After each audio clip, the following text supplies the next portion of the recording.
এই জায়গাটা জয়ন্তীর একটা জায়গা। এখান থেকে অনেকে ঘুরে যায় এবং এই জায়গাটা ভালো জায়গা, আলিপুরদুয়ারের একটা একটা জায়গা এবং টুরিস্ট প্লেস।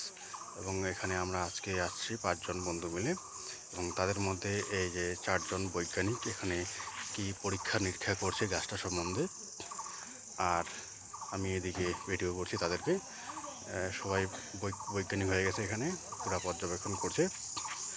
আর এই একটা পরিবেশ, এখানে বড় বড় গাছ আছে এবং তার পিছন দিকে একটা নদী আছে। সেই নদীর পাশেই হচ্ছে তোমার ভুটান পাহাড়। এই পাহাড়গুলো একটার পর একটা, আর দেখতে খুব সুন্দর। আজকে আকাশটা মেঘলা মেঘলা, যার জন্য অতটা ক্লিয়ারলি বোঝা যাচ্ছে না। এখানে বিভিন্ন জায়গা থেকে মানুষ আসে এই জয়ন্তী পাহাড় দেখার জন্য।